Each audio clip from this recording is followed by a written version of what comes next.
Lara is one of those for me also. So it's my honor to introduce to you Lara Messersmith-Glavin, who grew up fishing in Kodiak and spent some time in Dutch Harbor. She's now a writer, educator, and excellent rabble-rouser in Portland, Oregon.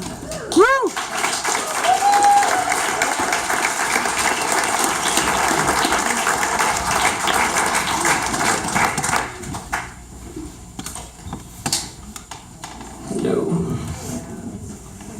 Hey guys, thanks for hanging out all freaking night. We made it. Awesome. I'm gonna get you all out of here in time that we can go check out that poetry over at the event center. What do you think? All right. So, such an honor. So, I'm in a very unusual position this evening, and I need to ask for your help. Can you help me? Yes. So, I am currently working on a book, and so all of my energy and writing is going towards that right now. So that means I actually don't have a new piece for you tonight. I'm going to read an old piece for you tonight, and I suddenly am not sure which one I want to read. So I'm going to ask you, how do you want to end this night? You want to hear something a little bit lighter, or you want to hear something a little bit realer? No. Hold on. All right then. Just remember, you asked for this. No, this isn't one of the really horrible ones. Not that one, Aaron. It's real. This is actually a piece that appears in the Fisher Poets anthology that Pat Dixon and Chelsea Stevens put out. So if you haven't checked out that body of work, it's a really nice showcase. It's an honor to be a part of that. So this is a piece that I wrote some time ago in honor of a dear friend of mine called 3 Wakes. The first wake. The first sound you hear every morning at 4 o'clock is the sound of the skipper putting on his boots. Now you know this sound because it reminds you that you yourself were in such a hurry to get the fuck into your bunk at 1 o'clock this morning after you got done pitching mixed fish for 3 hours and then fixing that tear in the bag from the snag that your skiff man dragged you over the top of and then washing the dishes from dinner, that you forgot to take your own boots off. And so you've been sleeping on top of your rank sleeping bag in damp sweatpants and a tank top with your wet feet moldering inside the godforsaken confines of your extra toes. And then you hear footsteps, and you think to yourself, maybe he's just taken a leak. And you try to salvage another precious 18 seconds of sleep before your fantasy is shattered. Now keep in mind that you've spent your entire luxurious 3 hours of rack time dreaming that you were pitching fish. So in your mind, you really haven't slept at all. And this is why you go back to sleep in the 12 seconds it took the skipper to reach topside. But then there's the squeal. So to start a diesel engine, you first have to turn the key on for several ear-splitting seconds as it readies, and it goes, and then it goes, sound of the engine firing up. This is when the waking game really starts. So the game is pretty simple. First deckhand out of the sack to pull the anchor wins the badass award. It means you are the superior worker. It means you are the strongest, smartest, most keen-eyed, and highest paid deck monkey of all.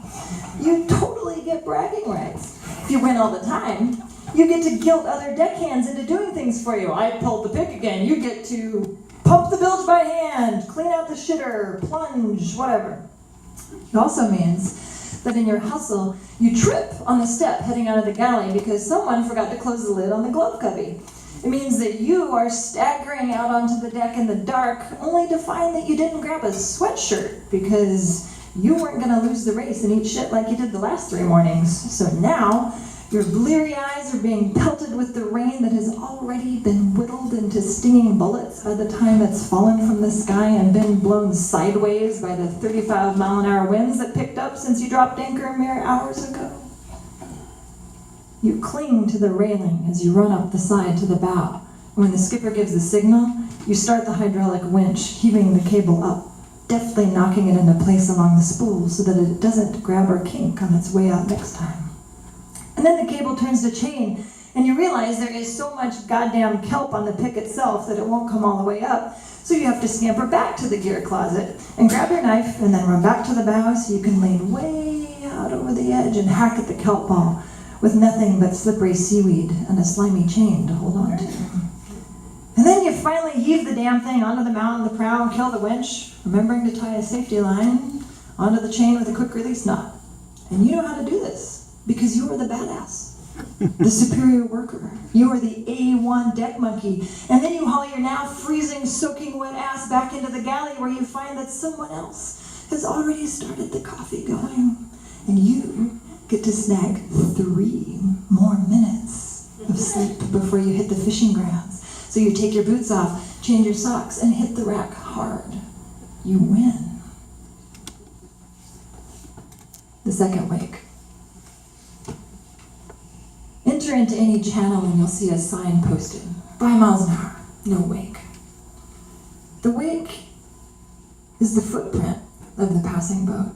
The frothing trail it carves behind it with crests curling off at angles and churned up water behind. When we traveled, I would often spend hours staring back at our wake behind us. Sometimes the wake would glow green with bioluminescent algae in the dark. Sometimes the seas would be so rough the wake would get lost as the waves leapt and folded up and in on themselves. If the sea were calm, it left a scar on the surface that would last for as long as I could watch it before it disappeared into the optical tricks of water light. Sometimes I thought of it as slicing the skin of a vast, beautiful animal, and I felt ashamed. The water tells you that you're alive because it becomes so many other things. The metaphors are endless. The ocean as cornucopia as we haul an enormous bag of fish over the side. The ocean as a voluptuous woman. When you see it swells and heaves and everything is hips and breasts and asses and tides pulled about by the moon. The ocean is beast, all powerful and unable to be reasoned with, smashing everything in its path. The ocean is dangerous magic, prompting superstition and tattoos, rituals for safe passage.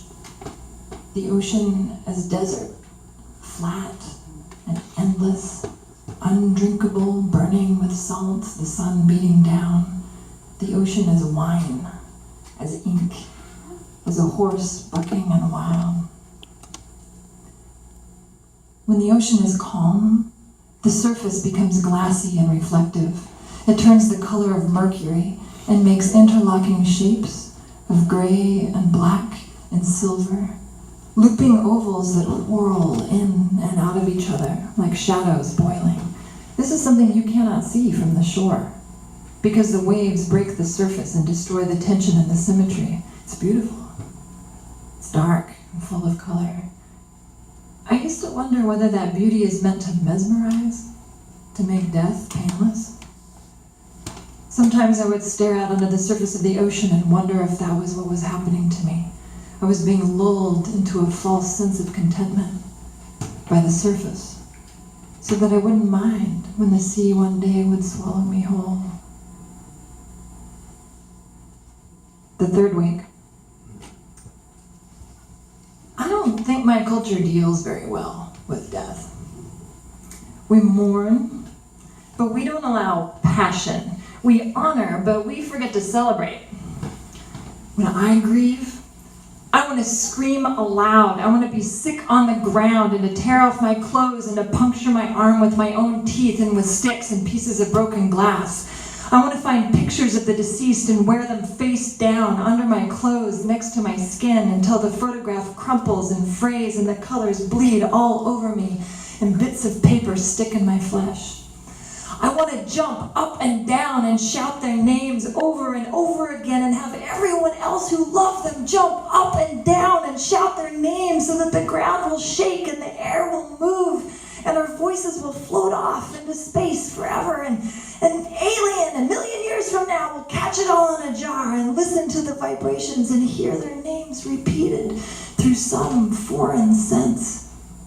I want to laugh about every stupid thing they ever did and retell the story again and again. I want to keep every secret they ever told and at the same time write it out on a wall with a spray can and letters 4 feet high. I want to celebrate them and say thank you, and thank you, and thank you. But usually we don't. We listen in shock, we remain strong, we cry a little. We choke on our pain, we dress up for a service, we wait to go numb, sometimes. And sometimes we have a wake. The last time I saw Gary Edwards wasn't in Kodiak at all. He was in Seattle, Washington, at the train station. We'd had plans to spend the weekend at a pension neither of us could afford, to go to art museums and drink brandy and draw each other in the bathtub for a couple of days. But a storm delayed his plane in Philly, where he was no doubt doing the same thing with another friend, so I spent the weekend alone. I was just heading home to Portland when I got his breathless call. He'd gotten into the airport and was flying to the station in a cab to say goodbye. And we hugged and laughed for 2 minutes on the platform, and he kept touching my ears and taking photographs from the hip. And then I was on the train and he was laughing again, waving dramatically and shouting, "Au revoir, Lara, au revoir." Except that I would never see him again. Gary's boat, the Big Valley, went down in the Pribilofs on January 15th, 2005. I got the phone call the next day, and I remember my father's voice saying, "I have some very terrible news." And his voice broke, and I only waited to hear which boat had sunk. And I remember saying, "No, no, no, no, no, no," and then hanging up the phone. And I spent the next few days glued to the internet watching the headlines. Coast Guard continues search for missing crew. No sign of crabbers missing at sea. Search for missing crewmen suspended. Sole survivor of Big Valley tragedy conscious and recovering after extended time in the water. Times announced repair of Big Valley services. I went back to Kodiak for the last time to attend. It was such a big deal that they held it in the high school auditorium to accommodate the mass of the gathering. Friends and family of all those lost, and Cash Seal, the miracle who survived. People spoke and shared stories and then shared food, but the whole ordeal felt too full of pain, too awkward. An opportunistic state representative showed up and took the mic and somehow managed to turn it into a plug for the soldiers in Iraq and was booed from the stage. A woman who had survived a shipwreck of her own tried to comfort me. Doesn't hurt, you know. Drowning. It's warm. And then you just go to sleep.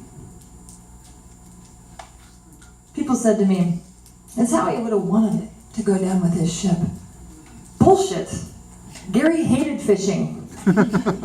He had 2 phone lines just to avoid creditors, and most of his debt was in his boat. Where most crab boats boast cocaine and cans of Spam and Hustler centerfolds, the Big Valley had an espresso machine with antique litho prints on the walls and coffee table books of Picasso and Matisse strewn about the galley. Gary wanted to die in Paris with a sketchbook and a nude model in his lap, not making what he swore was his last trip to the Pribs. The whole glory of the sea and the romance of the storm is a load of crap. It's cold and it's huge, and they never find your body, so the people who love you have to let you go in other ways. And so we did. Friends of Gary's, and he had so many, many friends, all of whom would call him their best, made their way to the only place any of us wanted to be, his home. Part museum, part cultural center, part pleasure den.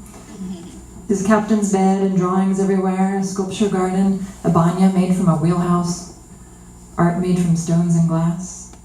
We sat together for hours, telling stories, drinking, smoking. We built a bonfire in the yard higher than 2 of us on each other's shoulders. The ground was a slippery mass of frozen mud, and Mo played the fiddle, and someone else beat on the bottom of a plastic bucket, and people sang, and they stomped. And I had brought fire chains, and spun flames around and around and around, and the fire burned higher and higher, and the sparks whirled, and we howled, and we danced, and we loved them all. Gary, and Hoseas, and Aaron, and Carlos, and Danny. That is awake. To stand in the dark in a circle of people who love, and to see clearly how a person has touched you, to wake up to their presence in your life, to their impact on others and on the world, to let them burn through you so that the presence is awakened within you and you see that we are not in and of ourselves, but life moves through us together. And we say thank you, and thank you, and thank you. Thank you.